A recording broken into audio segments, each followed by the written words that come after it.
Ang aming buhay ni Tom and Jerry.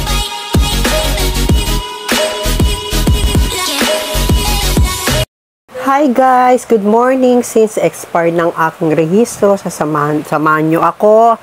At tuturuan ko kayo at isasama ko kayo sa bagong emission test place kung saan ito dito lang sa Angono, Rizal, Baytown. We are here now at the new emission test Angono, Baytown. Ang pinakabago at pinaka-latest and innovative emission test dito sa Angono. Kaya marami kang makikita dito, kumbaga sila ang ngayong in demand at napakabilis ng kanilang proseso dahil napaka-high-tech na kanilang mga equipments. In fact, medyo pricey nga lang. Ito ang kanilang mga rates. Papasok ka dito, ito ang proseso nila.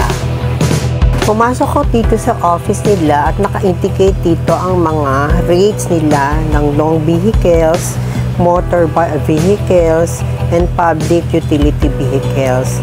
All in all, ang binayaran ko is 1,200. Dahil 6,560 ang insurance, 640 ang emission, at 268 ang rehistro.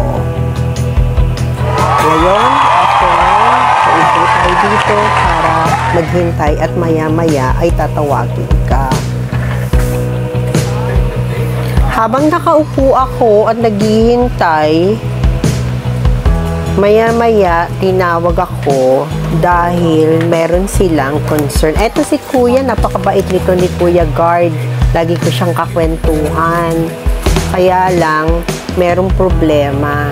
Pinapunta uli nila ako sa office dahil bago pala ang aking plate number. Guys, okay na sana. Pinatawag ako sa office dahil bago pa lang aking plate number. Kailangan ko pumunta ng emission sa Binangonan. Eto na ako. Ang bilis, no?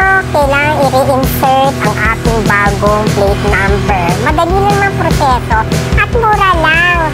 Buti na lang, nakita ko ang aking friend.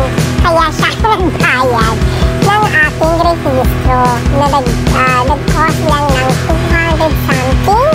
Kaya salamat sa provision, Lord. Eto na, nakuha ko na siya, Lord. Salamat. Ganito lang kadali ang pagpaprocess ng inyong rehistro. Baliin na ang nagastos ko lahat is 500 ang discounted ako and 640, tapos 280. Compute nyo na lang. Thank you guys. Please subscribe. And thank you for watching, everyone. God bless you all. See you again to my next vlog. I love you all.